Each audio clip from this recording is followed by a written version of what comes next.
Welcome to Gyan Academy, providing quality education. चलो हम पढ़ेंगे अभी कि हमने एक तो मेटल और नॉन मेटल चैप्टर है और एक चैप्टर है एसिड एंड बेस। उन दोनों ही चैप्टर में पढ़ा हुआ है कि कभी भी कोई भी एसिड जब एसिड रिएक्ट करता है किसके साथ में, कार्बोनेट या हाइड्रोजन कार्बोनेट, इनके साथ में जब रिएक्शन करता है कौन, एसिड, तो क्या बनाता है, salt plus carbon dioxide plus water. कोई भी एसिड जैसे मान लो HCl है, इसको अब मैं कार्बोनेट जैसे मेटल कार्बोनेट हो गया, सोडियम कार्बोनेट से रिएक्शन करा दूं तो क्या बनेगा, सॉल्ट बनेगा NaCl प्लस बनेगा CO2 और प्लस में क्या बनेगा H2। तो एसिड जब रिएक्शन करता है तो ये बनाता है। हमारे सिलेबस में जो हमारा एसिड है उसका नाम है इथेनोइक एसिड। क्या नाम है, इथेनोइक एसिड। तो इथेनोइक एसिड की अगर हम बात करें तो फॉर्मूला है CH3COOH। यह इथेनोइक एसिड है। तो जाहिर सी बात है अगर ये रिएक्शन करता है किसके साथ में, सोडियम कार्बोनेट के साथ में, तो क्या बनाएगा, सॉल्ट। सॉल्ट कौन सा बनता है, ये वाला सॉल्ट बनता है COONH।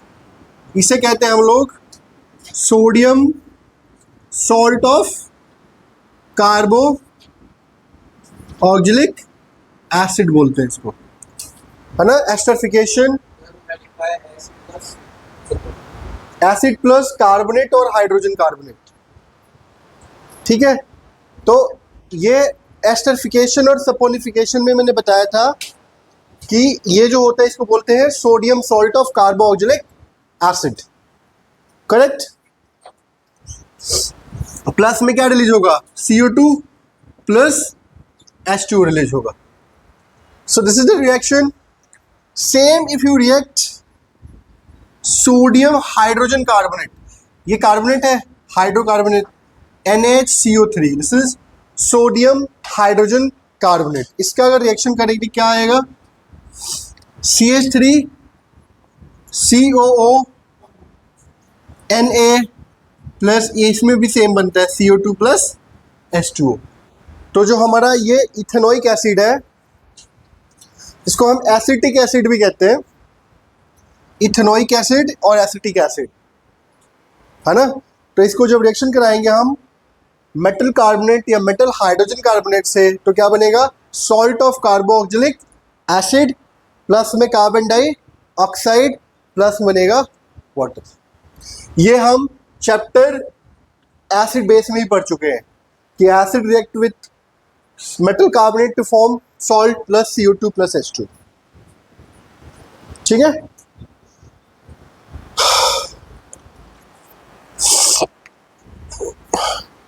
इसके बाद एक टॉपिक है हमारा क्लीनिंग एक्शन ऑफ सोप यानी मिसल फॉर्मेशन, ठीक है। तो वो देख लेते हैं एक बार। तो सबसे पहले समझते हैं कि सोप होता क्या है, व्हाट इज सोप। तो ये वैसे तो है कि बेस अल्कलाइन होता है, पर सोप जो बनाई जाती है ना, एक रिएक्शन किया था हमने सपोनिफिकेशन। कौन सी रिएक्शन, सपोनिफिकेशन, कल किया था, ठीक है। तो सपोनिफिकेशन रिएक्शन में हम क्या बनाते थे, salt of कार्बो oxalic, sodium salt of कार्बो oxalic acid, इसको बोलते हैं CH3CONA, ठीक है। इसको बोलते हैं हम लोग sodium salt of कार्बो oxalic acid. इसको हम ऐसे भी कैसे, ये देखो ये जो है ना, ये वाला जो पार्ट है ये वाला, इसको हम हेड कहते हैं, और ये जो कार्बन की जो चैन वाला पार्ट इसे हम टेल कहते हैं। ये और भी लंबी हो सकती है, ऐसे हो सकता है CH2 CH2 CH2 CH3 हो सकता है, और भी ऐसा लंबा हो सकता है, तो ये वाला जो हिस्सा है ना, ऊपर वाला हिस्सा, इसको हम कहते हैं हेड, और ये जो कार्बन की जो पीछे चैन बन रही है इसको कहते हैं हम लोग टेल। आप अगर बुक में देखोगे तो इसका स्ट्रक्चर यहां से यहां तक जो टेल वाली स्ट्रक्चर है उसको हमने ऐसे बना रखा है, और ये जो हेड वाला है उसको हमने ऐसे बना रखा है। ये होगा सोप का एक molecule, this is called a single molecule of soap. ठीक है, salt of carboxylic acid, correct. ये हो सकता है, ये देखो, ये जो सॉल्ट है किसका सॉल्ट है? सोडियम का सॉल्ट है ना। दूसरे सॉल्ट भी हो सकते हैं, मैग्नीशियम पोटेशियम टाइप के सॉल्ट भी हो सकते हैं, लेकिन मेन जो हमारे बुक में है वो सोडियम का सॉल्ट दिया हुआ है। अब इस सोडियम के सॉल्ट में एक वर्ड है हमारे, इसको बोलते हैं मिसल।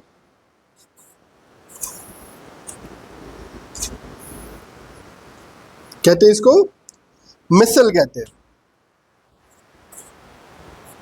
ठीक है। तो अब समझना है कि मिसल्स क्या होते हैं। देखो, ये सोप का एक सिंगल मॉलिक्यूल है, ठीक है, सोप का एक सिंगल मॉलिक्यूल है। इन मॉलिक्यूल के जो गुच्छे बनते हैं ना, यानी ग्रुप्स, इन मॉलिक्यूल के ग्रुप्स को हम कहते हैं मिसल्स।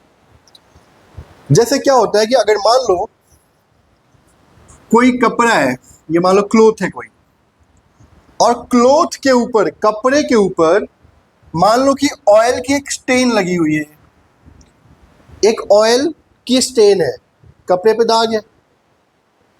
तो क्या होता है, सोप कैसे एक्शन करता है? सबसे पहले क्या होगा, सोप के जो मॉलिक्यूल होंगे वो बनाएंगे मिसल, बनाएंगे। मिसल का मतलब ग्रुप ऑफ सॉल्ट मॉलिक्यूल, वो ऐसे चिपक जाते हैं, वो हुए ऐसे जो है ना, ये ऐसे क्या हो जाएंगे, ग्रुप बना देंगे। बहुत सारे जो सोप के मॉलिक्यूल होंगे वो स्टिक कर जाएंगे, किसके साथ?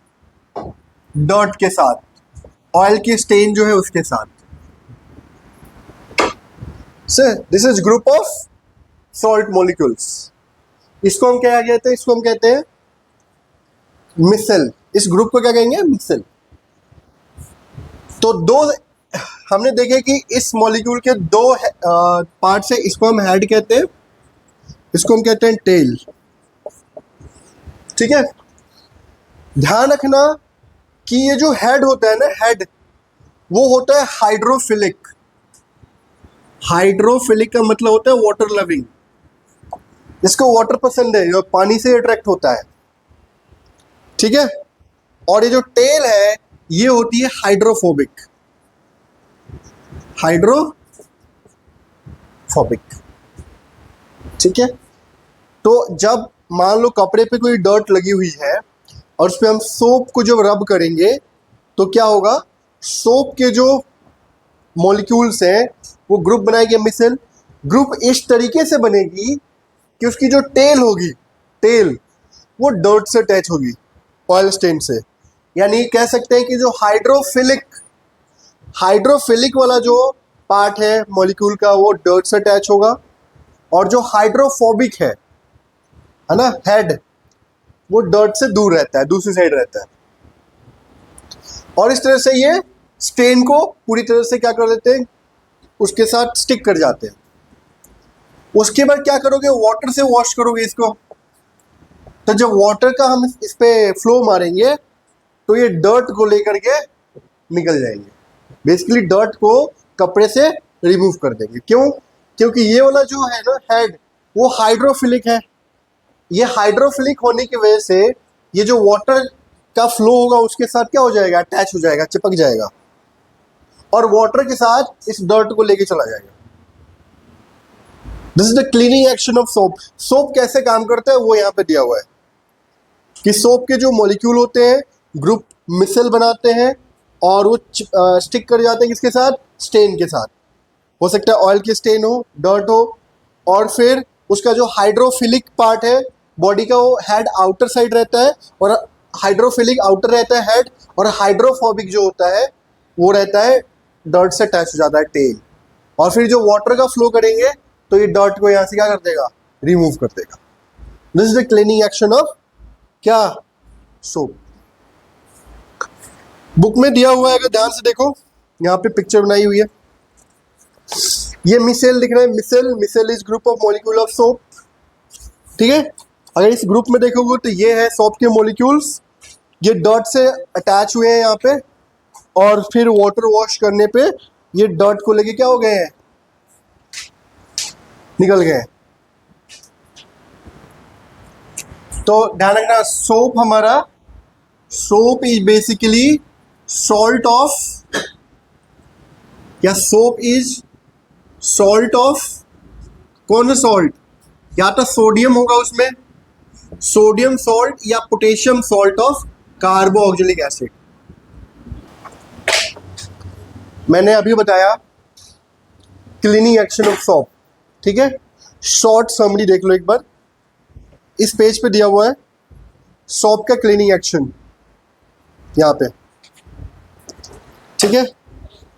इसमें ये बोला गया है, सबसे पहले सॉल्ट क्या, सोप क्या होता है, तो सोप होता है ये सॉल्ट ऑफ कार्बोक्सिलिक एसिड, कल बनवाया था सपोनिफिकेशन में जो कल आए थे।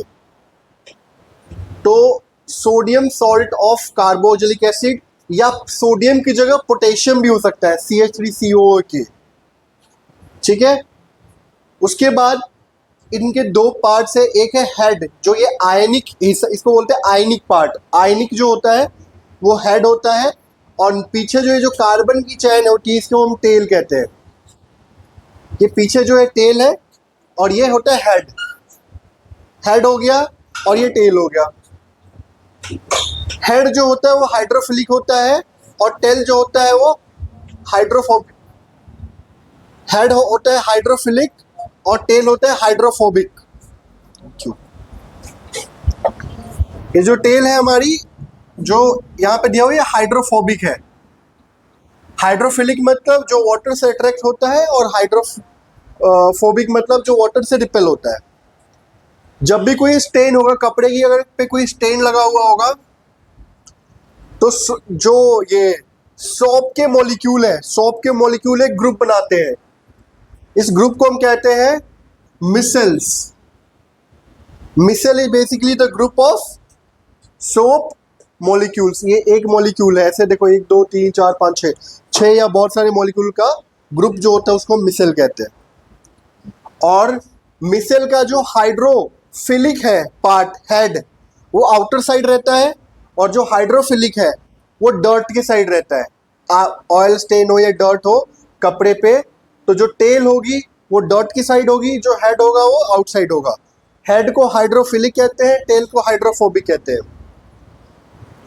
उसके बाद जब हम इस पे वाटर का फ्लो करेंगे, वाटर का प्रेशर देंगे, तो क्या होगा, ये जो हाइड्रोफिलिक होगा वो वाटर से स्टिक करके डर्ट को लेके चला जाएगा, जो यहाँ पे दिया हुआ है यहाँ पे पिक्चर में।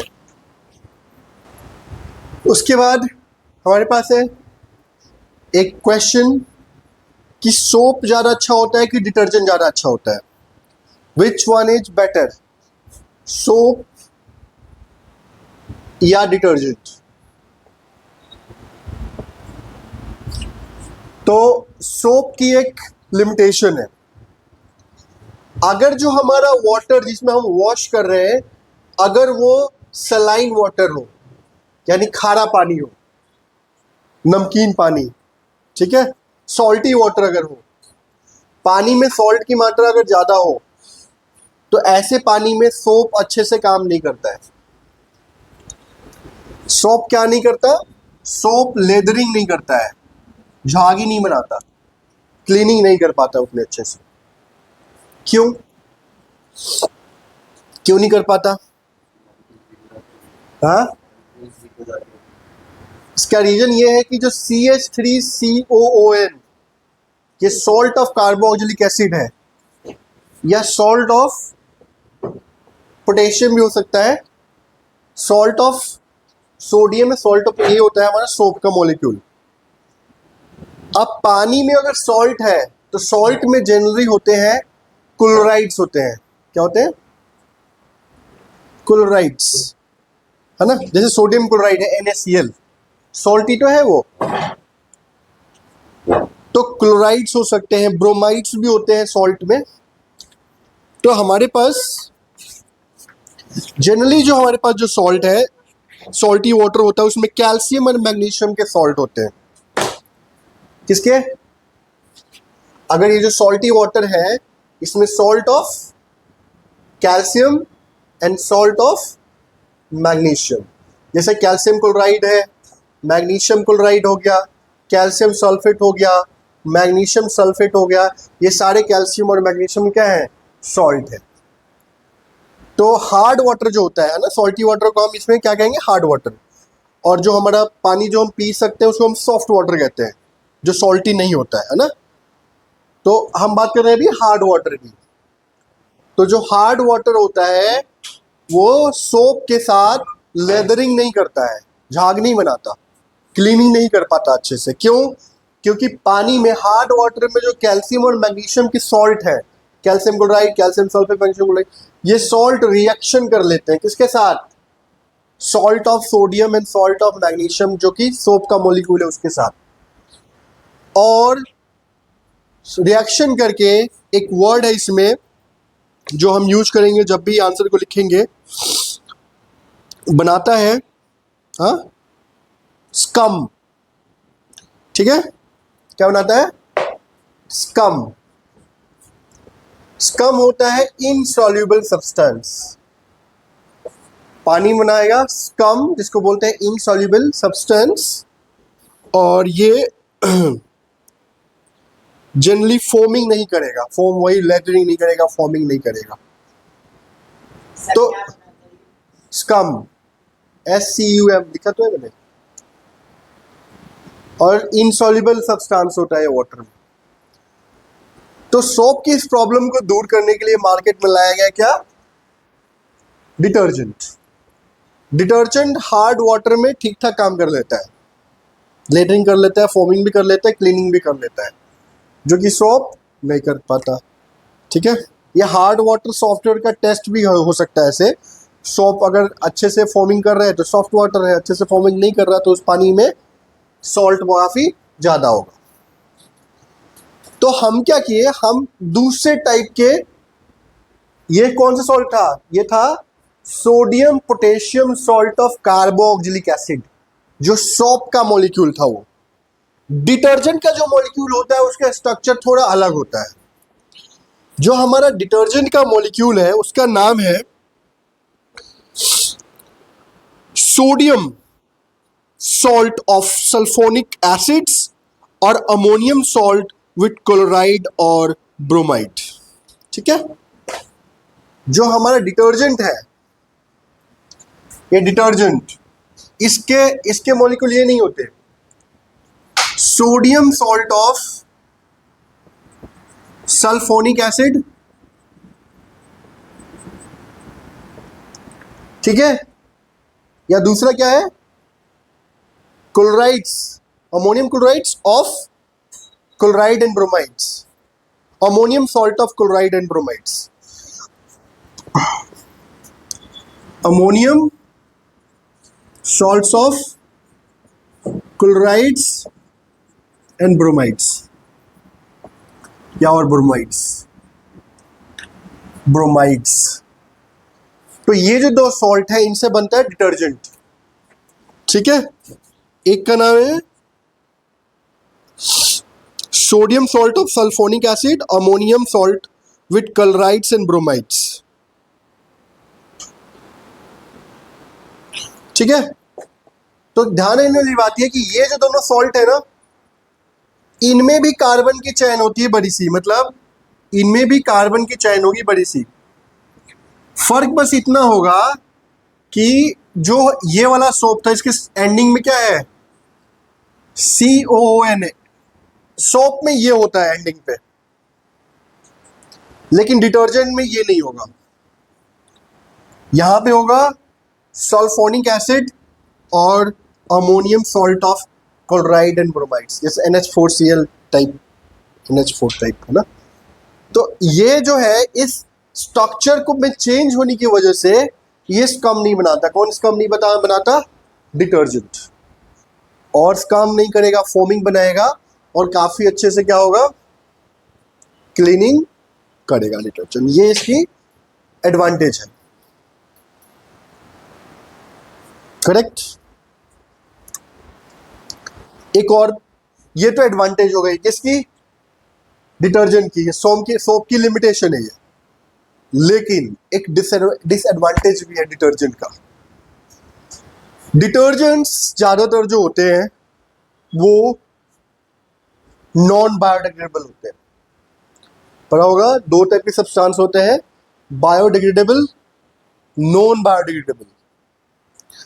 बायोडिग्रेडेबल वो सब्सटेंस होते हैं जो इजीली डिकम्पोज हो जाते हैं, जैसे कि पेपर हो गया, सब्जी के छिलके हो गए, ऑर्गेनिक वेस्ट हो गया, एनिमल डंग हो गया, कार्डबोर्ड हो गया। ये सब ऐसी चीज़ें हैं जो अगर मिट्टी में डालोगे तो कुछ टाइम बाद, महीने, 2 महीने, 6 महीने में डिकम्पोज हो जाएंगी।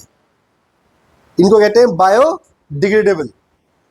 ऐसी चीज़ें इन्वायरमेंट को पोल्यूट नहीं करती उतनी, या ऐसी चीज़ों से इन्वायरमेंट क्लीन रहता है, क्योंकि जो है सॉइल में रिसाइकलिंग हो जाती है न्यूट्रिशंस की, डिकम्पोज होकर दोबारा जो न्यूट्रिशन है सॉइल में वापस आ जाता है, सॉइल इनरिच हो जाती है न्यूट्रिशन से। लेकिन डिटर्जेंट जो होते हैं वो नॉन बायोडिग्रेडेबल होते हैं, इनको काफ़ी लंबे टाइम तक रहेंगे वैसे ही, ये डिकम्पोज नहीं होंगे। डिकम्पोज जो चीज़ें नहीं होती, जैसे पॉलीथीन है, प्लास्टिक है, ये डिकम्पोज नहीं होता है, नॉन बायोडिग्रेडेबल है। ऐसी चीज़ें इन्वायरमेंट के लिए अच्छी नहीं होती है ना। तो उनमें से डिटर्जेंट भी एक ऐसा है जो नॉन बायोडिग्रेडेबल है और ये इन्वायरमेंट के लिए अच्छा नहीं होता। इसके साथ सोप और डिटर्जेंट्स दोनों की एक प्रॉब्लम है, ये इन्वायरमेंट में करते हैं यूट्रोफिकेशन। इन्वायरमेंट में क्या करते हैं, एक वर्ड है यूट्रोफिकेशन।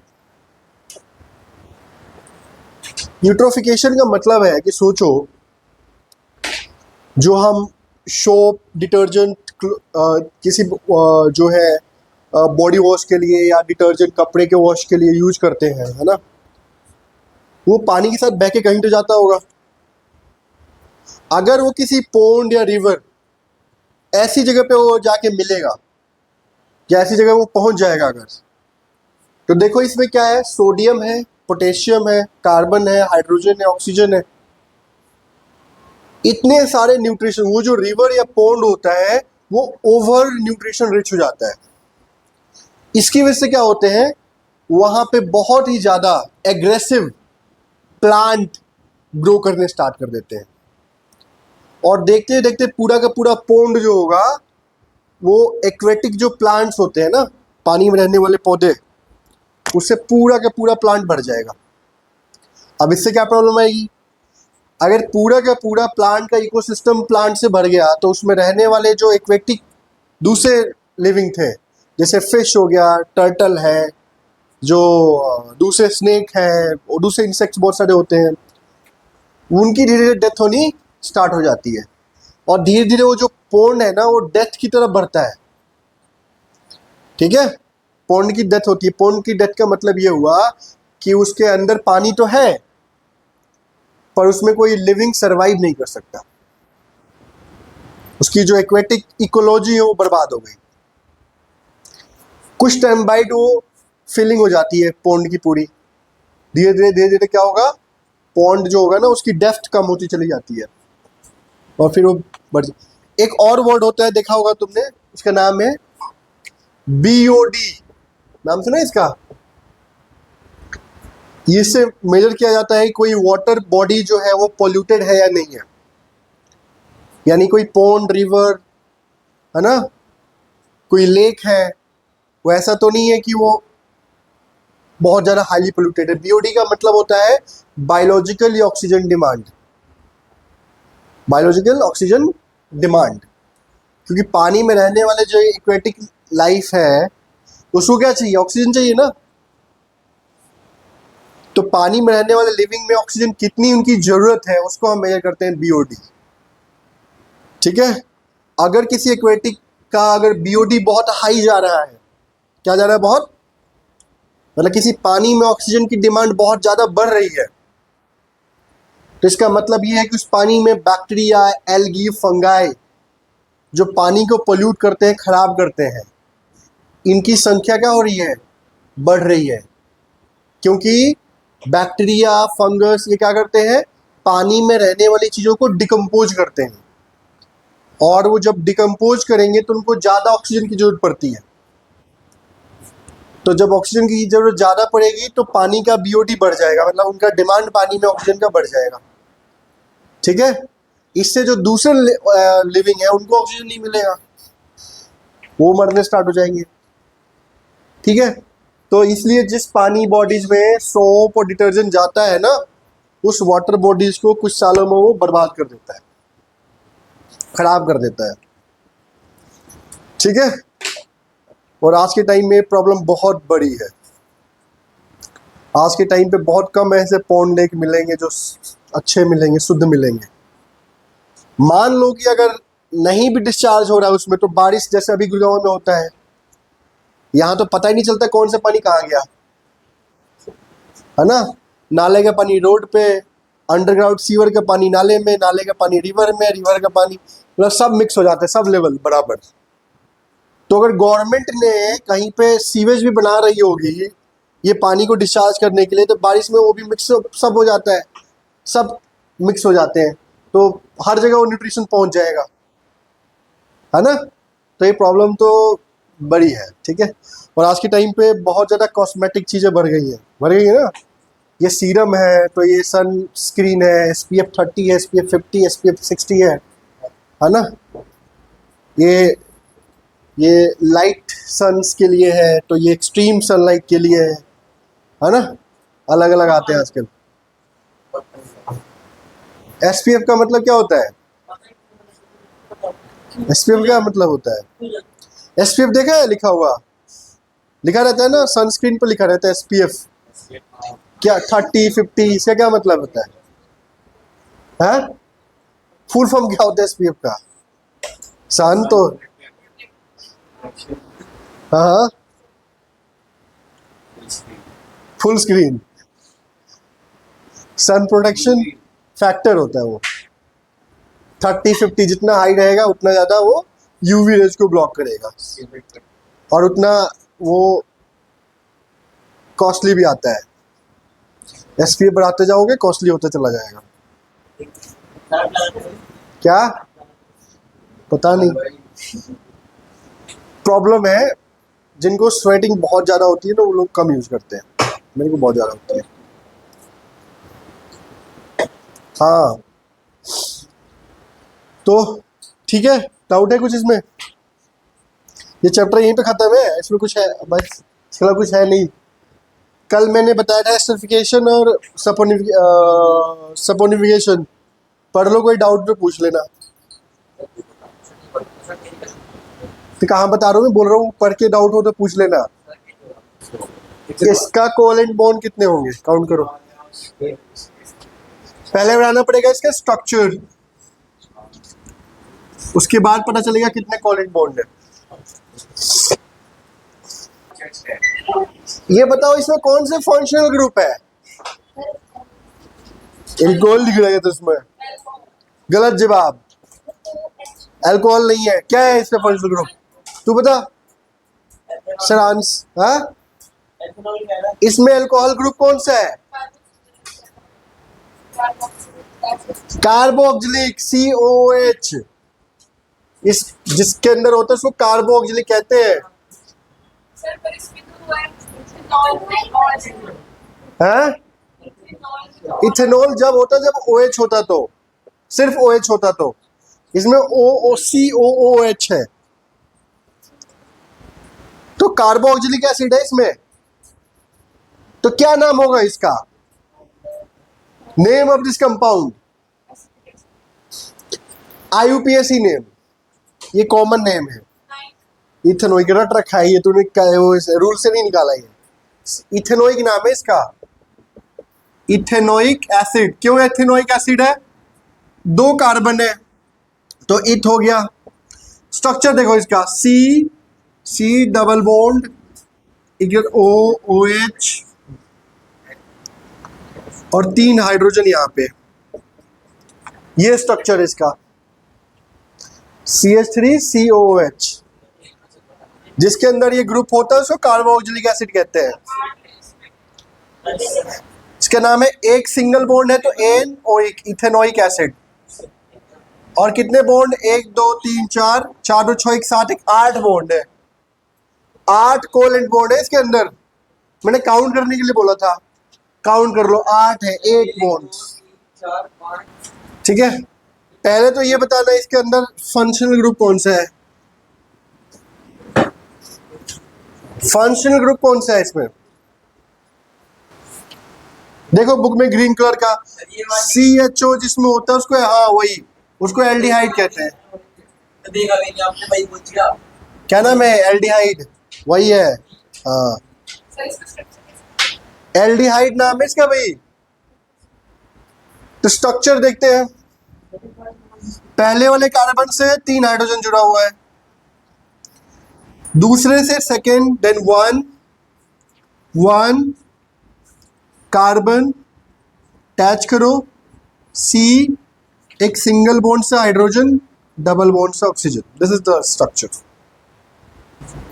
3 4 5 6 7 8 9 10 दोबारा 13। तो इससे पता है कि इसके डबल बॉन्ड होगा। 3 2 5 2 7 7 1 8, इसको 2 जोड़ोगे 9, एक इसके बीच में 10, एक इसके बीच में 11, एक इसके बीच में 12, तो 13 कैसे आ गया। हाँ,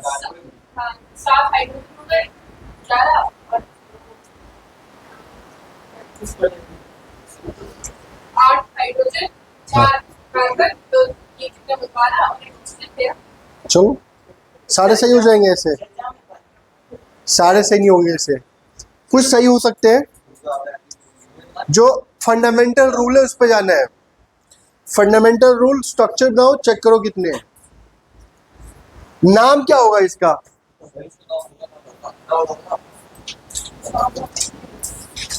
नेम ऑफ दिस कंपाउंड। हाँ, अरे कितने कार्बन है तू बता, कितने कार्बन आया आज इस कंपाउंड में, कितने कार्बन दिख रहे हैं तेरे को, 4। 4 कार्बन को क्या कहते हैं, 4 कार्बन को ब्यूटेन कहते हैं। 4 कार्बन को ब्यूटेन बोलते हैं, गलत जवाब। हाँ, ब्यूट, जस्ट ब्यूट, ब्यूटेन नहीं। 4 कार्बन मतलब ब्यूट, इससे अलावा बोल नहीं बोलना है आगे।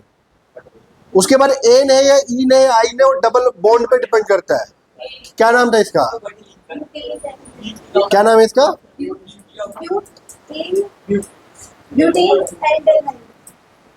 ब्यूटीन। अरे एल्डिहाइड के लिए सफिक्स है कुछ, ब्यूटेनाइट,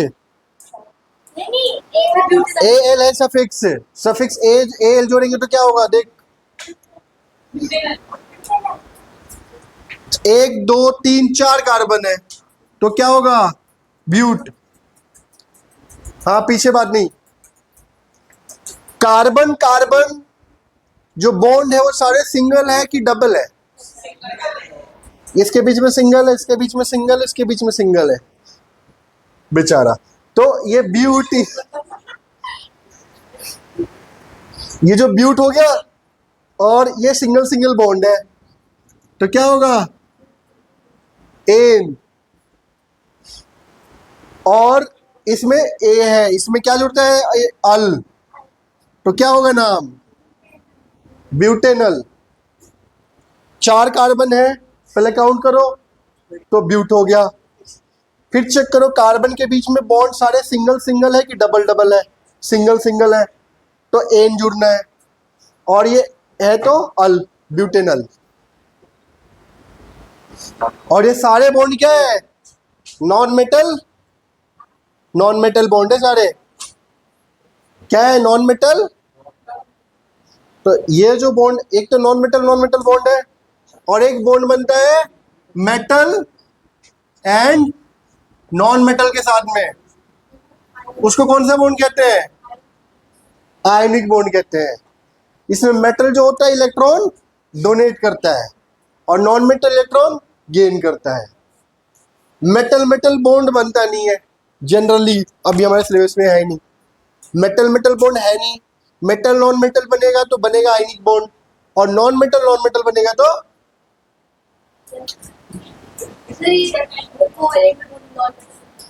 क्या? जो हाइड्रोक्लोरिक एसिड है HCl करेक्ट, तो वो तो दोनों में बात है। कोवेलेंट बॉन्ड है ये। ये कोवेलेंट बॉन्ड है पोलर। कोवेलेंट के दो टाइप होते हैं, पोलर नॉन पोलर। तो ये पोलर है, इसलिए जब इसको पानी में डिजोल्व करोगे तो H+ आयन रिलीज करता है और साथ में ये क्या, हाँ, इलेक्ट्रिसिटी प्रोड्यूस करता है। ये पोलर, जो पोलर कोवेलेंट होते हैं जनरली वो इलेक्ट्रिसिटी कंडक्ट करते हैं डिजोल्व करने पे, ठीक है। नॉन पोलर होगा तो नहीं होगा, ठीक है। तो बॉन्ड कैसी बनानी है, कैसे बनानी है bond? Metal non metal, non metal bond नहीं बनानी है, ठीक है, ठीक है। और मेटल मेटल बॉन्ड भी नहीं बनानी है। पोलर पोलर बॉन्डिंग तो अनइक्वल शेडिंग करता है पोलर। पोलर, हाँ, अनइक्वल शेडिंग कर रहे हैं, HCl में ही होता है। तो आप मैंने कहा अगर पोलर हुआ और कोवेलेंट है तो कुछ पोलर कोवेलेंट पानी में डिजोल्व करने पे इलेक्ट्रिसिटी कंडक्ट करते हैं। पोलर क्योंकि एक साइड इलेक्ट्रॉन की कॉन्सेंट्रेशन ज़्यादा हो गई और एक साइड पोलर का मतलब ये है कि जो इलेक्ट्रॉन्स, कोवेलेंट में क्या होता है, इलेक्ट्रॉन की शेयरिंग होती है, करेक्ट। अब पोलर का मतलब ये हुआ कि अगर ये जो एटम है, अगर इसकी एक टर्म और ऐसे बोलते हैं, उसको बोलते हैं हम लोग इलेक्ट्रोनेगेटिविटी बोलते हैं एक टर्म। तो क्लोरीन की इलेक्ट्रोनेगेटिविटी बहुत हाई होती है। इलेक्ट्रोनेगेटिविटी का मतलब होता है power to attract electron, chlorine की बहुत हाई होती है। तो ये जो इलेक्ट्रॉन होते हैं थोड़ा सा अलाइन होते हैं towards the chlorine side shifted होते हैं, इसलिए इसको कहते हैं हम लोग पोलर। वहीं अगर इलेक्ट्रॉन बिल्कुल बीच में अगर है तो क्या कहेंगे, नॉन पोलर। कुछ ऐसे भी समझ सकते हो कि पोलर, नॉन पोलर में क्या होगा कि ये जो होंगे ना प्लस माइनस इक्वली डिवाइड होंगे, और पोलर में क्या हो जाएगा, एक साइड थोड़े से प्लस हो जाएंगे और एक साइड थोड़े माइनस हो जाते हैं। पर ध्यान रखना कि हमारे में कोवेलेंट पोलर नॉन पोलर का कॉन्सेप्ट नहीं है सिलेबस में। हमारे सिलेबस में कोवेलेंट पोलर नॉन पोलर नहीं है, सिर्फ आयनिक बॉन्ड है और कोवेलेंट बॉन्ड है, ठीक है। एक मेटल नॉन मेटल के बीच में बनता है और एक नॉन मेटल की, बस इतना याद रखना है।